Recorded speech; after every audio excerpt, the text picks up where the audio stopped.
جو توبہ کر لیں۔ اللہ تعالیٰ سے دعا ہے ہمیں توبہ کرنے والوں میں شامل فرمائے۔ اللہ تعالیٰ سے دعا ہے کہ ہمیں سچی توبہ کی توفیق نصیب فرمائے۔ آمین ثم آمین۔ انسان دنیا میں اچھے لوگوں کا ساتھ چاہتا ہے تاکہ ان کے ساتھ کی وجہ سے اسے خیر اور بھلائی نصیب ہو۔ انسانوں کا ساتھ بھی بہت اہم ہے، لیکن وہ انسان کتنا خوش نصیب ہے جسے اللہ رب العزت کا ساتھ نصیب ہو جائے۔ نبی کریم صلی اللہ علیہ وسلم سفر کی حالت میں دعا کرتے تھے،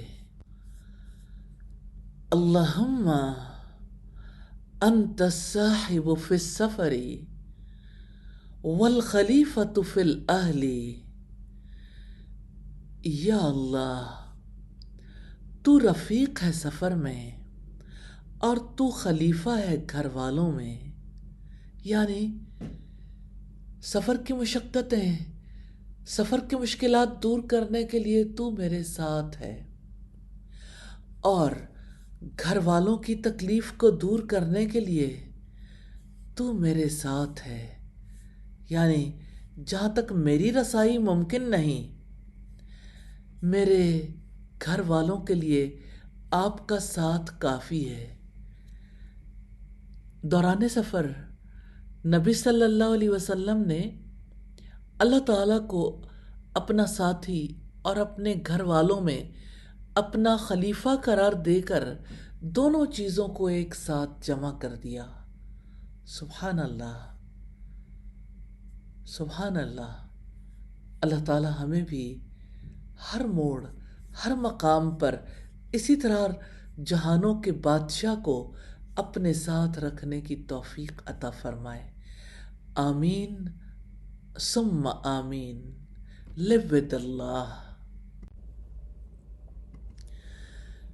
دنیا میں کتنے ہی لوگ ہیں جو کہتے ہیں کہ ہمیں لوگوں کے درمیان رہنا اچھا نہیں لگتا، یا یہ کہ ہم اینٹی سوشل ہیں، ہم تنہائی پسند ہیں، ہمیں اکیلے رہنا اچھا لگتا ہے۔ انسان بنیادی طور پر معاشرت پسند ہے، مل جل کر رہتا ہے، اور مل جل کر رہنا اس کی ضرورت بھی ہے، اسے اچھا بھی لگتا ہے۔ مل جل کر رہنے کی ایک صورت مجالس بھی ہیں۔ جب لوگ لوگوں سے ملیں تو کس طرح سے ملیں؟ اللہ تعالیٰ سے محبت کرنے والے جب لوگوں سے ملتے ہیں تو سب سے پہلے سلام کرتے ہیں۔ نبی صلی اللہ علیہ وسلم سے سوال کیا گیا، اسلام میں کون سا عمل سب سے بہتر ہے؟ آپ نے فرمایا یہ کہ تو کھانا کھلائے اور ہر جاننے اور نہ جاننے والے کو سلام کرے۔ ایک شخص رسول اللہ کے پاس حاضر ہوا، اس نے کہا السلام علیکم، آپ نے اس کا جواب دیا، پھر وہ بیٹھ گیا۔ آپ نے فرمایا اس کے لیے 10 نیکیاں ہیں۔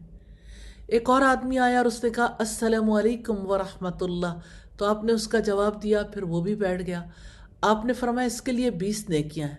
پھر ایک اور آدمی آیا، اس نے کہا السلام علیکم ورحمۃ اللہ وبرکاتہ، تو آپ نے اس کا جواب دیا، پھر وہ بیٹھ گیا۔ آپ نے فرمایا اس کے لیے 30 نیکیاں ہیں۔ غور کیجئے، جو شخص پورا سلام نہیں کرتا وہ کتنا زیادہ اجر ضائع کر بیٹھتا۔ پورا سلام کرنے پر 30 نیکیاں، اور ایک نیکی 10 نیکیوں کے برابر ہوتی ہے۔ گویا ایک مرتبہ پورا سلام کرنے سے 300 نیکیوں کا ثواب ملتا ہے، اور اللہ تعالیٰ جتنا زیادہ چاہے اتنا ہی عطا کر سکتا ہے۔ لہذا پورا سلام کرنے کی عادت ڈالنی چاہیے۔ اور مسلمان تو دن رات میں کتنی بار سلام کرتا ہے، مسجد میں نمازیوں کو جب ملے تو تب، جب جدا ہو تب، گھر آتے ہوئے، باہر جاتے ہوئے، اگر پورا سلام کر لیا جائے تو کتنا زیادہ ثواب حاصل کر سکتے ہیں۔ اسی طرح ملاقات کے وقت سلام کہنا مسنون ہے، تو ملاقات کے خاتمے پر بھی پورا سلام کرنا سنت ہے۔ نبی صلی اللہ علیہ وسلم نے فرمایا، تم میں سے کوئی شخص جب کسی مجلس میں جائے تو سلام کرے، جب وہاں سے جانا چاہے تو بھی سلام کرے، کیونکہ ملاقات جدائی سے زیادہ سلام کا حق نہیں رکھتی۔ انسان اگر ہر نماز کے وقت سلام کا اہتمام کرے تو وہ دن اور رات میں 20 مرتبہ سلام کر سکتا ہے۔ 5 مرتبہ گھر سے جاتے ہوئے، 5 مرتبہ مسجد میں داخل ہوتے ہوئے، 5 مرتبہ مسجد سے نکلتے ہوئے، 5 مرتبہ گھر میں داخل ہوتے ہوئے۔ 24 گھنٹوں میں کئی اور مقاصد کے لیے بھی گھر سے باہر جانا اور واپس آنا پڑتا ہے۔ لوگوں سے ہم کلام ہونے کا موقع بھی ملتا ہے، کچھ لوگوں سے فون پر، کچھ لوگوں سے ملاقات پر، تو پورا سلام کہہ کر زیادہ نیکیاں کمائی جا سکتی ہیں۔ اللہ تعالیٰ سے محبت کرنے والے جب کسی سے ملتے ہیں تو چہرے پر مسکراہٹ لاتے ہیں۔ نبی صلی اللہ علیہ وسلم نے فرمایا، نیکی کے کسی کام کو حقیر مت سمجھو، خواہ تم اپنے بھائی کو مسکراتے ہوئے چہرے سے ہی ملو۔ مسکراہٹ صدقہ ہے، اور اللہ تعالیٰ سے محبت کرنے والے اس صدقے کو حاصل کرتے ہیں۔ ایسے ہی تیسری چیز مصافحہ کرنا ہے، یعنی ہاتھ ملانا۔ تو دو مسلمان ملاقات کے وقت جب مصافحہ کرتے ہیں، اللہ کے رسول صلی اللہ علیہ وسلم نے فرمایا، جدا ہونے سے پہلے ہی ان کے گناہ معاف کر دیے جاتے ہیں۔ اور امام نووی کہتے ہیں، ہر ملاقات کے وقت مصافحہ کرنا مستحب ہے۔ تو جب بھی کسی مسلمان سے آپ کی ملاقات ہو، 3 سنتوں پر عمل کر کے بہت ثواب حاصل کر سکتے ہیں۔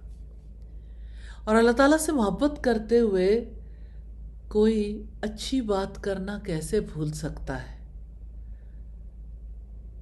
اللہ رب العزت نے فرمایا، وَقُلْ لِعِبَادِي يَقُولُ الَّتِي هِيَ أَحْسَنُ، اور میرے بندوں سے کہہ دیجئے کہ بہت ہی اچھی بات منہ سے نکالا کریں۔ اور رسول اللہ نے فرمایا، اچھی بات کرنا صدقہ ہے۔ تو سوال یہ پیدا ہوتا ہے، اچھی بات کون سی ہے؟ ذکر کرنا، دعا کرنا، سلام کرنا، برحق تعریف کرنا، نیکی کا حکم دینا، سچ بولنا اور نصیحت کرنا وغیرہ سب شامل ہیں۔ اچھی بات انسان پر جادو جیسا عمل کرتی ہے، اسے راحت اور اطمینان پہنچاتی ہے، اور اچھی بات اس کی دلیل ہوتی ہے کہ اس انسان کا دل ایمان کے نور سے، ہدایت سے بھرا ہوا ہے۔ لہٰذا اچھی بات کو اپنی زندگی کا اوڑھنا بچھونا بناتا ہے ہر وہ شخص جو اللہ تعالیٰ سے محبت کرتا ہے۔ تو ہر ایک سے اچھی بات کرنی چاہیے، شوہر کو بیوی سے، بیوی کو شوہر سے، اولاد کو والدین سے، والدین کو اولاد سے، ہمسایوں کو ایک دوسرے سے، دوستوں سے، ماتحت ملازمین سے۔ معمول بنا لیجیے اچھی بات کرنا۔ کتنے ہی لوگ ہیں جن کے ساتھ رات دن میں کئی مرتبہ میل ملاپ ہوتا ہے۔ ان کے ساتھ ملنا اجر بڑھانے کا ذریعہ بن جائے گا جب آپ نبی صلی اللہ علیہ وسلم کے طریقے کو اپنائیں گے۔ پھر جب مجلس اختتام پذیر ہوتی ہے، اٹھ کر جاتے ہوئے اللہ تعالیٰ سے محبت کرنے والے یہ دعا کرتے ہیں، سبحانک اللہم و بحمدک اشہد ان لا الہ الا انت استغفرک و اتوب الیک۔ اے اللہ تو پاک ہے، اپنی تعریف کے ساتھ ہے، میں گواہی دیتا ہوں تیرے سوا کوئی سچا معبود نہیں، میں تجھ سے معافی چاہتا ہوں، تیری طرف رجوع کرتا ہوں۔ اس دعا کی بڑی فضیلت ہے۔ اس دعا کے کرنے سے دوران مجلس جو گناہ سرزد ہوتے ہیں انہیں معاف کر دیا جاتا ہے۔ سنن اربعہ میں یہ روایت موجود ہے۔ تو انسان دن رات کتنی مجلسوں میں شریک ہوتا ہے، جب اپنے گھر والوں کے ساتھ ہوں، جب اپنے دوستوں کے ساتھ ہوں، جب کسی پڑوسی کے ساتھ ہوں، اگرچہ کھڑے کھڑے بات چیت کریں، جب ڈیوٹی دیتے ہیں اور ساتھی ملازمین کے ساتھ، یا اسکول کالج میں اپنے ہم جماعت لوگوں کے ساتھ رہتا ہے۔ تو جب کوئی اپنے گھر والوں کے ساتھ ہوتا ہے، کئی امور پر تبادلہ خیالات کرتا ہے، جب گاڑی پر لے کر گھومتے ہیں یا کسی کام پر جاتے ہیں، جب درس یا لیکچر سننے کے لیے جاتے ہیں۔ کتنی مجلسیں ہیں جن میں آپ دعا کر کے اجر لوٹ کر لے جا سکتے ہیں، لیکن دیکھیے، یہ آپ بھی جانتے ہیں کتنی مجالس سے اٹھتے ہوئے دعا کرتے ہیں۔ اگر دعا کے معنی پر غور کریں تو آپ کو پتہ چلے گا دعا انتہائی عظیم ہے۔ اس کے ذریعے انسان ہمیشہ اللہ تعالیٰ کے ساتھ اپنا تعلق قائم رکھتا ہے، اس کی تعریف کرتا ہے، اسے عیبوں سے پاک قرار دیتا، اس کی وحدانیت کا اقرار کرتا ہے، اپنی کوتاہیوں پر اللہ تعالیٰ سے معافی مانگتا ہے، ان سے توبہ کرتا ہے۔ کتنی عظیم دعا ہے! اس میں توحید بھی ہے، اپنے گناہوں پر شرمندگی بھی ہے۔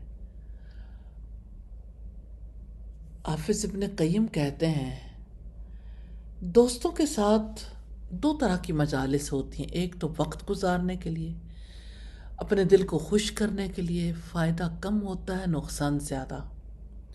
اس کا کم از کم نقصان یہ ہوتا ہے کہ دل کو بگاڑ دیتی ہیں اور وقت کو ضائع کروا دیتی ہیں۔ یہ مجالس انسان کو نفع نہیں دیتی۔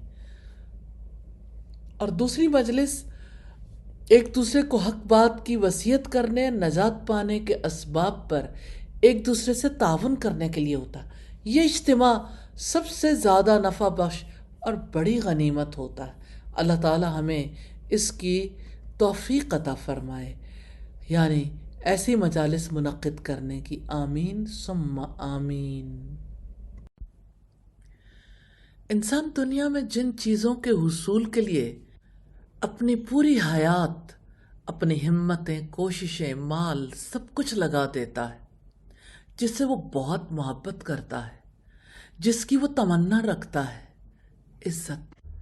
انسان عزت چاہتا ہے، عزت ہی تو ہے جس کی وجہ سے وہ بادشاہوں کے درباروں تک پہنچتا ہے، حیثیت والے لوگوں سے تعلق بنا کے رکھتا ہے۔ وہ چاہتا ہے کہ اسے اقتدار ملے۔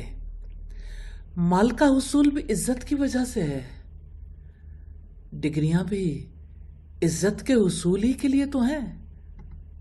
اور دنیا میں جہاں سے بھی عزت حاصل کرنا چاہیں، انسان کو جہانوں کے بادشاہ نے جواب دیا ہے کہ دیکھو نتیجہ کیا نکلے گا، جان لو خوب اچھے طریقے سے، ان العزت للہ جمیعا، یقیناً عزت تو ساری کی ساری اللہ تعالی کے لیے ہے۔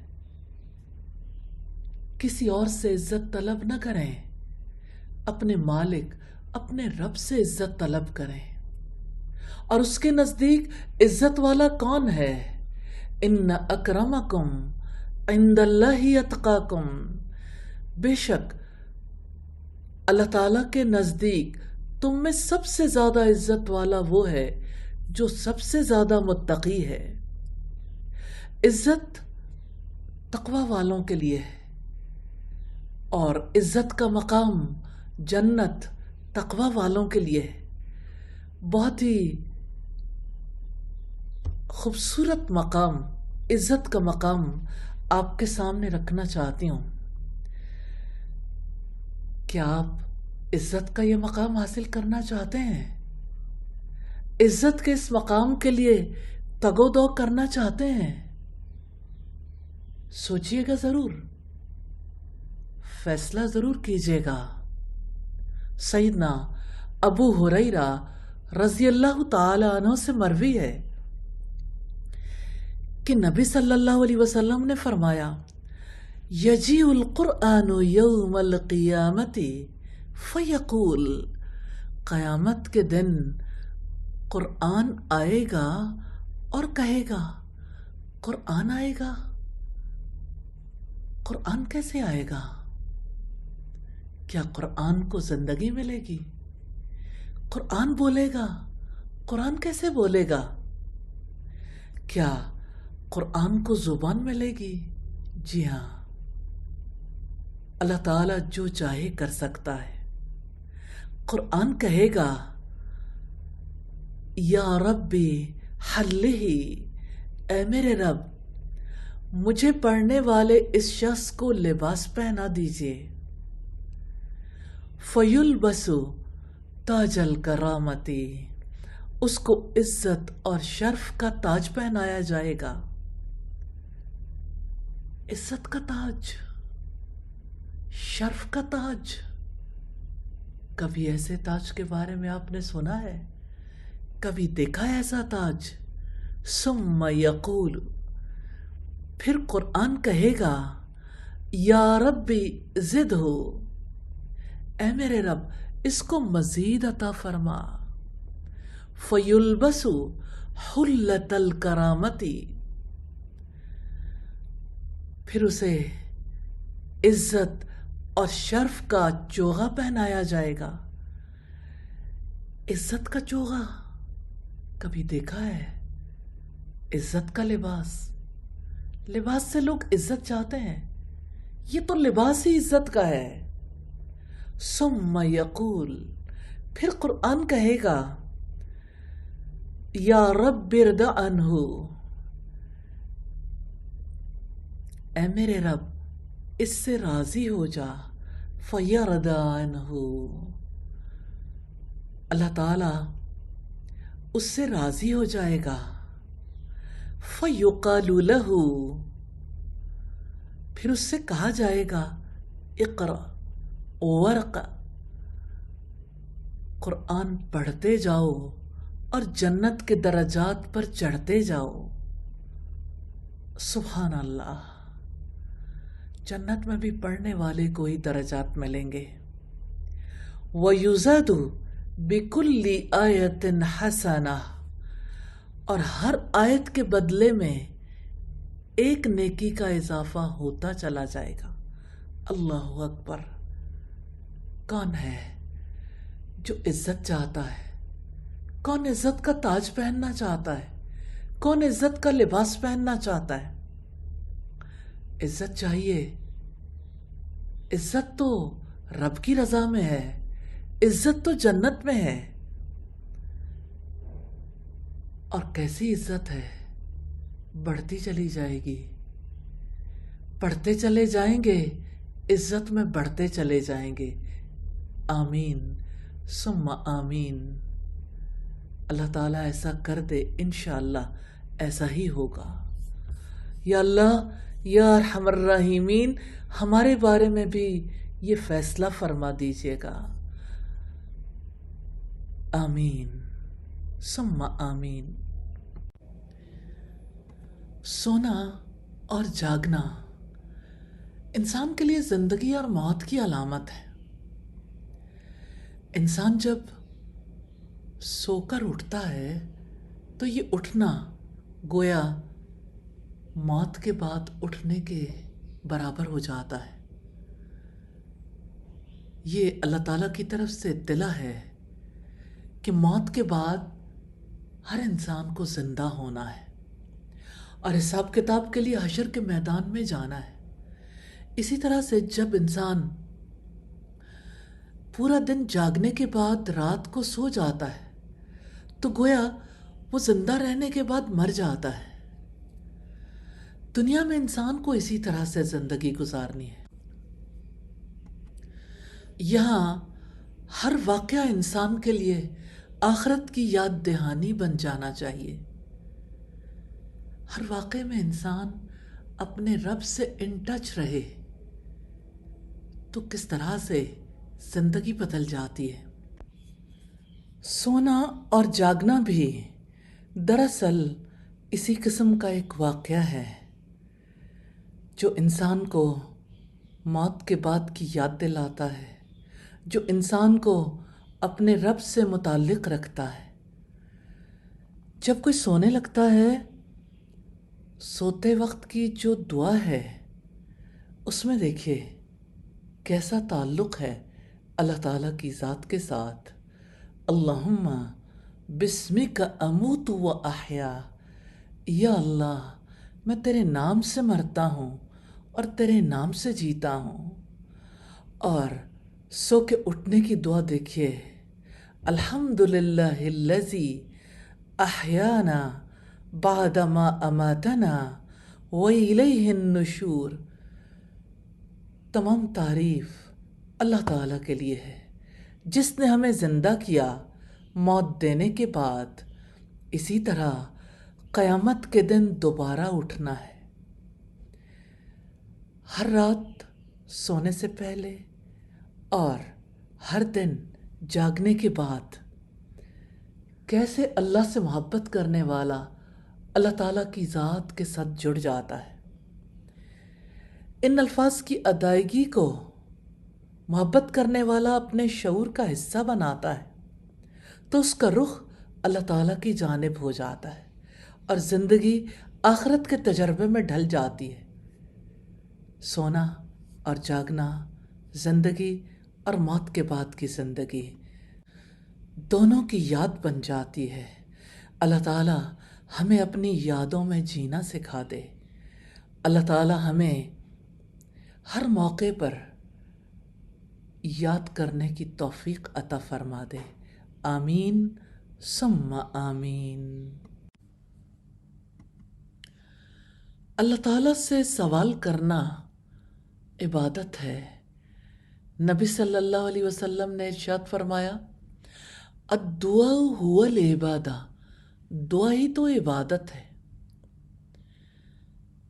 سب سے بڑی چیز جس سے انسان کو زندگی میں اپنے رب سے تعلق قائم کرنے کا موقع ملتا ہے وہ دعا ہے۔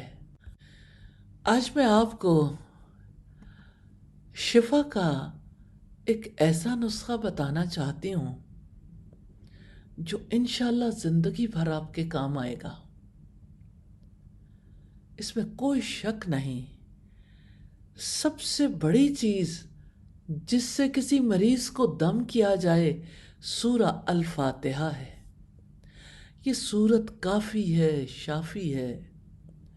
سیدنا ابو سعید خدری رضی اللہ تعالیٰ عنہ سے روایت ہے کہ صحابہ کرام کی ایک جماعت ایک سفر کے لیے نکلی، یہاں تک کہ وہ عرب کے ایک قبیلے کی شاخ یعنی ایک چھوٹے قبیلے کے پاس آئے اور ان سے ضیافت طلب کی، یعنی ان سے انہوں نے فرمائش کی کہ ہماری مہمان نوازی کریں، کیونکہ اس دور میں ہوٹلز اور ریسٹورنٹس اور اسی طرح سے راستے میں ایسی جگہ تو نہیں ہوتی تھی جہاں کوئی انسان کھانا کھا سکے یا وہاں پر سٹے کر سکے۔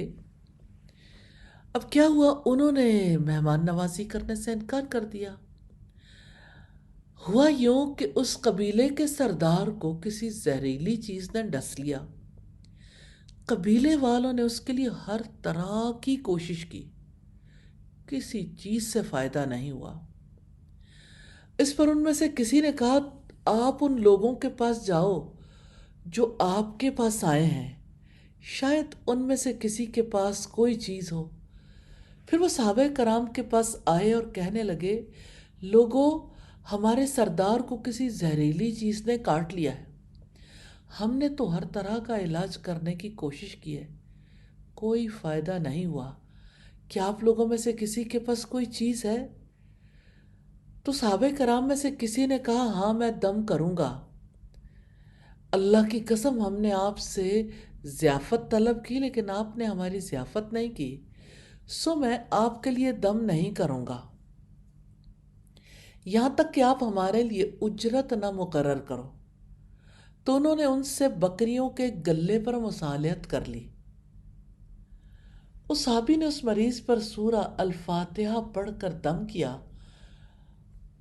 اور اللہ تعالیٰ کا کرنا ایسا ہوا کہ مریض بالکل ٹھیک ہو گیا، ایسے چلنے لگا، اسے کوئی درد ہی نہیں تھا۔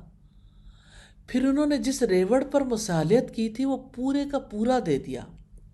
صحابہ کرام میں سے کسی نے کہا، اس ریوڑ کو تقسیم کر لو، لیکن دم کرنے والے نے کہا، نہیں ایسا نہ کرو، یہاں تک کہ ہم رسول اللہ کے پاس جائیں، آپ کو واقعہ سنائیں، پھر دیکھتے ہیں کہ آپ کیا حکم دیتے ہیں۔ پھر وہ رسول اللہ کے پاس آئے اور آپ کو واقعہ سنایا۔ آپ نے صحابی سے پوچھا، تمہیں کیسے معلوم ہوا کہ یہ رقیہ یعنی بیمار کے لیے دم ہے۔ آپ لوگوں نے درست کیا، ریوڑ کو تقسیم کرو اور میرا بھی حصہ لگانا۔ اس حدیث سے یہ پتہ چلتا ہے کہ الحمدللہ سورہ الفاتحہ اللہ تعالیٰ کے حکم سے مریض کو شفا دینے اور اس کی بیماری کو دور کرنے میں زبردست تاثیر رکھتی ہے۔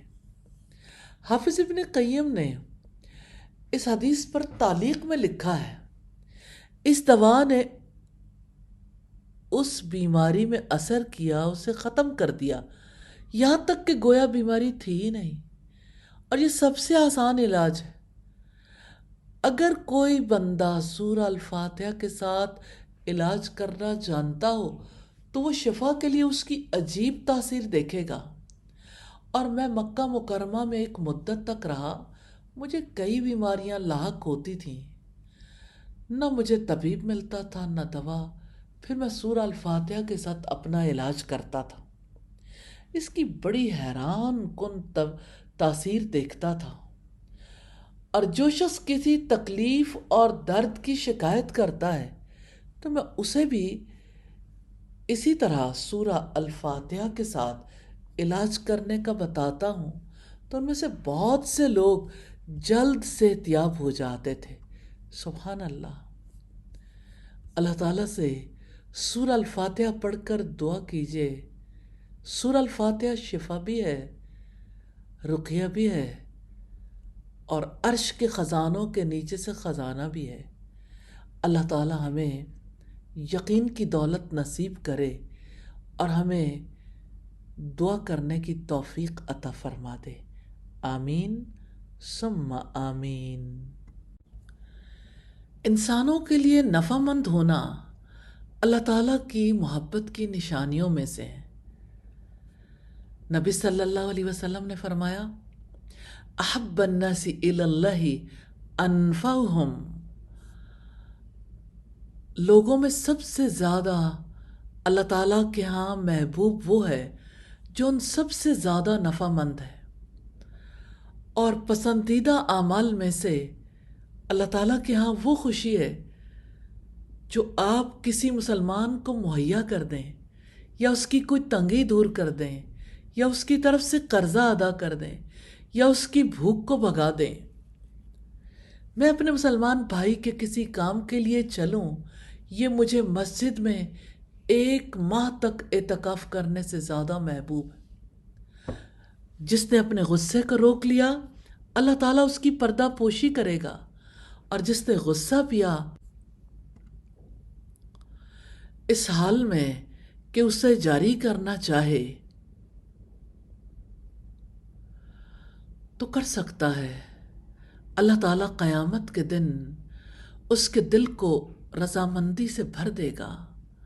جو کوئی اپنے مسلمان بھائی کے کام میں چلا، یہاں تک کہ وہ کام اس کے لیے ثابت کر دیا، یعنی کام کروا دیا، تو اللہ تعالیٰ اس دن اس کے قدموں کو ثابت رکھے گا جس دن قدم پھسلتے ہوں گے۔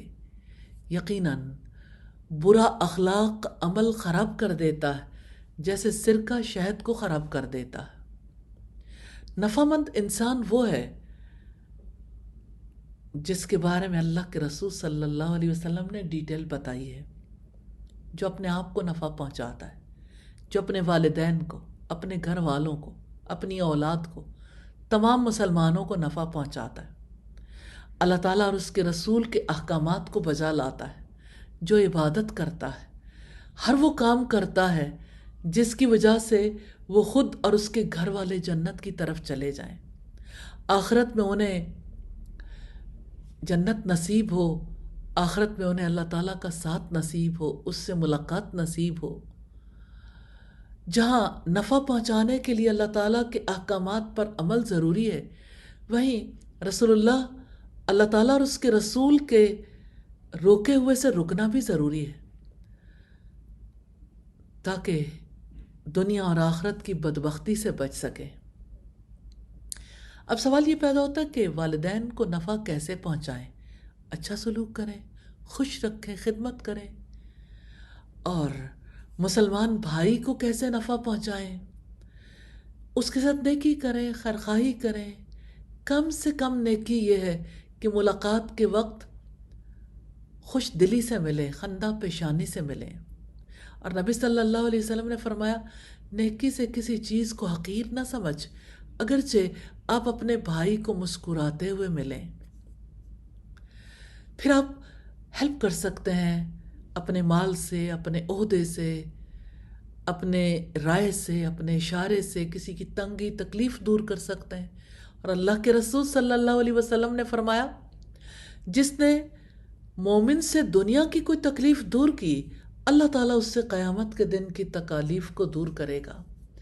اسی طرح سے کسی مسلمان کی مدد کر سکتے ہیں اس کا قرضہ ادا کر کے، اور اگر خود قرضہ لینے والا ہے تو اسے پوسٹ پون کر کے دوسرے کو نفع پہنچا سکتا ہے. تو جو انسان تنگ دست کو قرضہ واجب الادا ہونے سے پہلے مہلت دے، اس کے لیے ہر روز اس کے بدلے میں اس کی مثل صدقہ ہے. اور جو قرضہ واجب الادا ہونے کے بعد مہلت دیتا ہے، اس کے لیے ہر دن اس کے بدلے اس کی 2 مثل صدقہ ہے. یہ نبی صلی اللہ علیہ وسلم کا فرمان ہے. اور مسلمان بھائی کی بھوک کو دور کر سکتے ہیں، اس کا شکریہ ادا کر سکتے ہیں، اور اس سے شکریہ نہ چاہیں، اس سے تعریف نہ چاہیں، بدلہ نہ چاہیں. جب آپ کسی کی مدد کریں کبھی بدلے کی امید نہ رکھیں، کبھی اپریسیشن نہ چاہیں. اللہ پاک کا فرمان ہے وَيُطْعِمُونَ الطَّعَامَ عَلَى حُبِّهِ مِسْكِينًا وَيَتِيمًا وَأَسِيرًا إِنَّمَا نُطْعِمُكُمْ لِوَجْهِ اللَّهِ لَا نُرِيدُ مِنْكُمْ جَزَاءً وَلَا شُكُورًا. اور اللہ تعالیٰ کی محبت میں کھانا کھلاتے ہیں مسکین، یتیم اور قیدیوں کو، اور کہتے ہیں ہم تو تمہیں صرف اللہ تعالیٰ کے چہرے کے لیے کھلاتے ہیں، تم سے بدلہ چاہتے ہیں نہ شکر گزاری. اسی طرح آپ سلام اور طعام کو رواج دے سکتے ہیں. نبی صلی اللہ علیہ وسلم نے فرمایا سلام پھیلاؤ، کھانا کھلاؤ، جیسے اللہ تعالیٰ نے تمہیں حکم دیا ہے، بھائی بھائی بن جاؤ. اور پھر اپنے مسلمان بھائی کے ساتھ چل کر اس کی مدد کر کے اس کی ضرورت پوری کر سکتے ہیں. یاد رکھیے گا نبی صلی اللہ علیہ وسلم نے فرمایا جب تک بندہ اپنے بھائی کی مدد میں ہوتا ہے، اللہ تعالیٰ اس بندے کی مدد میں ہوتا ہے. پھر اپنے مسلمان بھائیوں پر اگر بہت غصہ آیا ہے، اسے روک لیا، درگزر سے کام لیا. اللہ تعالیٰ نے ایسے لوگوں کی مدح کی ہے وَإِذَا مَا غَضِبُوا هُمْ يَغْفِرُونَ، اور جب وہ غصے ہوتے ہیں تو معاف کر دیتے ہیں. یا اللہ ہمیں بھی ایسے ہی غصے کو کنٹرول کرنے والا بنا دیجئے.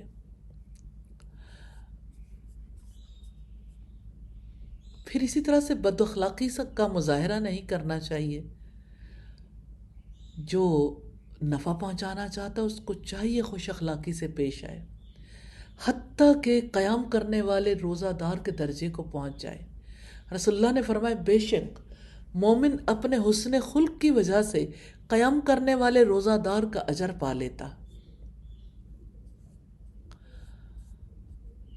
اللہ تعالیٰ سے دعا ہے ہمیں دوسروں کے حق میں نفع مند بنا دے. یا اللہ یا ارحم الراحمین، ہمیں انسانوں سے محبت عطا کر دیجئے، مسکینوں کی محبت عطا کر دیجئے، اور الہی ہمیں خدمت گزاروں میں شامل فرما لیجئے. آمین ثم آمین. انسان کو عافیت اور سلامتی عزیز ہے، اسے زندگی سے محبت ہے، وہ اس زندگی کے لیے تو سب کچھ کرتا ہے. یہ ساری چہل پہل، کمانا کھانا، کمانے کے لیے تعلیم حاصل کرنا، اور تعلیم کے لیے ماں باپ کا سب کچھ جھونک دینا. صبح کے وقت دیکھیے کتنی گاڑی ہے جو سڑکوں پر بھاگتی ہے صرف اس لیے کہ بچے تعلیم حاصل کر لیں اور لوگ روزی کے لیے پہنچ جائیں، اور شام کو کتنی گاڑی گھروں کی طرف بھاگتی ہے. یہ ساری چہل پہل، یہ رونقیں کس لیے ہیں؟ زندگی کو برقرار رکھنے کے لیے، زندگی سے اتنی محبت ہے انسان کو، اس زندگی کے لیے، اس زندگی کی بقا کے لیے جس نے فنا ہو جانا ہے، انسان اپنا سب کچھ جھونک دیتا ہے، اپنا وقت، اپنی صلاحیتیں، اپنا مال بھی، اپنا سب کچھ وہ اسی زندگی کے لیے وارتا ہے۔ اس زندگی کی حفاظت کے لیے کتنی ریسرچز، کتنی انوینشنز، کتنی فارماسوٹیکل کمپنیز، کتنے میڈیکل کالجز اور کتنا بڑا سلسلہ ہاسپٹلز کا کام کرتا ہے زندگی کے لیے۔ زندگی سے انسان کو کتنی محبت ہے۔ آپ کیا کہتے ہیں، یہ ساری فیکٹریز، یہ ساری ملیں، یہ شاپس، یہ مالز اور یہ بینکس اور یہ سب کچھ، یہ کس لیے ہے؟ زندگی کے لیے۔ لیکن زندگی کے معنی کتنے مختلف ہیں دو طرح کے لوگوں میں۔ ایک وہ جو زندگی کو اللہ تعالیٰ کی امانت سمجھتے ہیں، اور دوسرے وہ جو زندگی پر اپنا حق سمجھتے ہیں، جو زندگی کو اپنا حق سمجھتے ہیں اور زندگی پر اپنی ملکیت سمجھتے ہیں۔ وہی تو کہتے ہیں میرا جسم میری مرضی، جس کا جسم، جس کی تخلیق، اس کی مرضی۔ یہ ہے دوسرے گروہ کا موقف۔ تو جو دوسرے گروہ سے تعلق رکھنے والے لوگ ہیں، کس طرح سے اپنی زندگی اپنے رب پر نچھاور کر دینا چاہتے ہیں، یہ ایک مائنڈ سیٹ ہے۔ اس کو 20 سال یا شاید 20 سال کی محنت اور تگ و دو کے باوجود بھی توڑا نہیں جا سکتا، کیونکہ جس کو حقیقت کی سمجھ آ جاتی ہے وہ اپنی زندگی نچھاور کر دینا چاہتا ہے، وہ اس زندگی پر اپنے رب کا حق تسلیم کر لیتا۔ میں آپ کے سامنے تاریخ سے ایک واقعہ رکھنا چاہتی ہوں، آپ اندازہ کریں ان کے لیے زندگی کے معنی کیا تھے۔ سیدنا جابر بن عبداللہ فرماتے ہیں کہ غزوہ احد کے روز جب مسلمان ادھر ادھر بھاگ گئے تو نبی صلی اللہ علیہ وسلم میدان کی ایک طرف تھے اور آپ کے ساتھ 12 انصاری صحابہ تھے، ان میں طلحہ بن عبید اللہ بھی تھے۔ مشرکوں نے آپ کو گھیرا تو آپ نے فرمایا من للقوم، کون ہے جو ان سے مقابلہ کرے گا؟ حضرت طلحہ نے عرض کیا میں اے اللہ کے رسول۔ رسول اللہ نے فرمایا آپ اپنی جگہ رہو۔ انصار میں سے ایک شخص نے عرض کی میں اے اللہ کے رسول۔ آپ نے فرمایا ٹھیک ہے، آپ مشرکوں کا مقابلہ کرو۔ اس نے مشرکوں سے لڑائی کی۔ آپ امیجن کر سکتے ہیں کتنی بڑی تعداد تھی مشرکوں کی، اور نبی صلی اللہ علیہ وسلم اکیلے تھے اور یہ 11 انصاری ساتھی آئے ہیں، اور ان میں سے ایک ہے جو مقابلہ کر رہا ہے، ایک اکیلا۔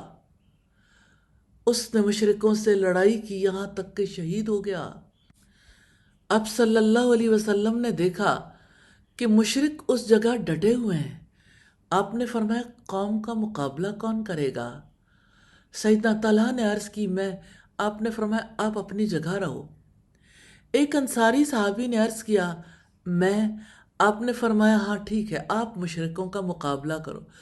وہ شخص مشرکوں سے لڑتا ہوا شہید ہو گیا، اور آپ اسی طرح فرماتے رہے، اور ہر مرتبہ ایک ایک انصاری سامنے آتا رہا اور اپنے پیش رو کی طرح مشرکوں سے لڑتے ہوئے قتل ہوتا رہا، یہاں تک کہ رسول اللہ صلی اللہ علیہ وسلم اور طلحہ بن عبید اللہ باقی رہ گئے۔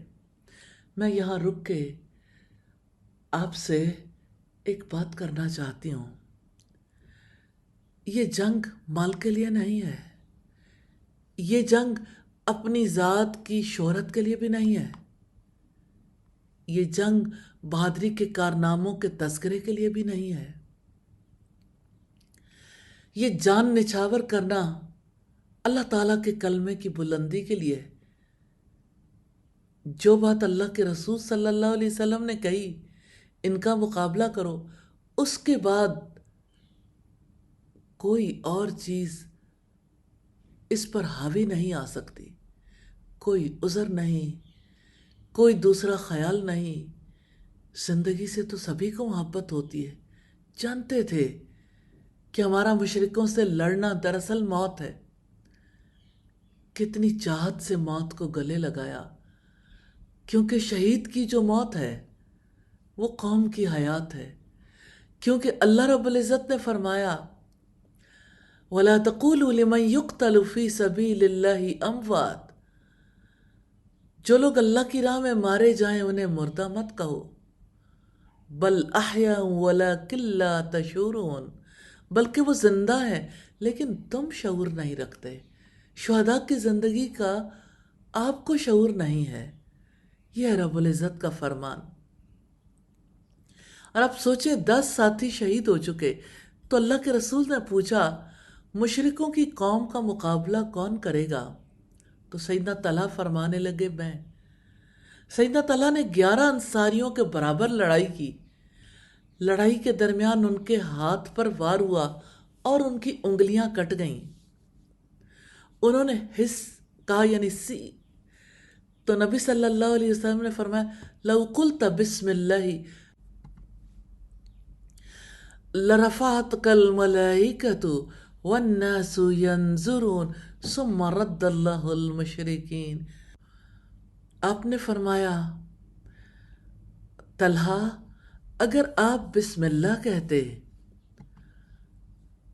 اگر آپ بسم اللہ کہتے تو فرشتے سب لوگوں کے سامنے آپ کو اٹھا لیتے۔ اس کے بعد اللہ تعالیٰ نے مشرکوں کو واپس لوٹا دیا۔ سبحان اللہ، کٹی ہوئی انگلیوں کے ساتھ بھی اللہ کے رسول صلی اللہ علیہ وسلم کی بات کو ترجیح دے رہے ہیں۔ سیدنا قیس فرماتے ہیں میں نے طلحہ کا ہاتھ دیکھا جو نبی کریم صلی اللہ علیہ وسلم کا دفاع کرتے ہوئے زخمی ہوا تھا۔ طلحہ رضی اللہ تعالیٰ عنہ گڑھے میں گر گئے تھے اور ان کے جسم پر کم و بیش 70 زخم تھے۔ اللہ اکبر، اللہ اکبر، ان کا ہاتھ کتنا خوش نصیب تھا جسے اللہ تعالیٰ نے اپنے لیے قبول کر لیا۔ وہ کتنے خوش نصیب لوگ تھے جنہیں اللہ تعالیٰ کی خاطر زخم کھانے کا موقع ملا۔ اللہ تعالیٰ کے ہاں وہ کتنا سرخرو ہوں گے، کیسے انہوں نے ایک موت کو گلے سے لگایا اور ہمیشہ کے لیے امر ہو گئے۔ ہاں وہ زندگی کا مطلب سمجھتے تھے، ہاں وہ جان دینے کی حقیقت کو سمجھتے تھے، ہاں وہ اللہ تعالیٰ سے سچی محبت کرتے تھے۔ یا ارحم الراحمین، ہمیں بھی زندگی کا ایسا شعور نصیب فرمائیے اور ہمیں بھی اپنے راستے میں الہی اپنا سب کچھ وارنے کی توفیق عطا فرمائیے، اپنا تن من دھن الہی ہمیں آپ کے راستے میں لگانا ہے، توفیق عطا فرمائیے، قبول فرمائیے، آمین ثم آمین۔ سبحانک اللہم و بحمدک نشہد ان لا الہ الا انت نستغفرک و نتوب الیک۔ السلام علیکم ورحمۃ اللہ وبرکاتہ۔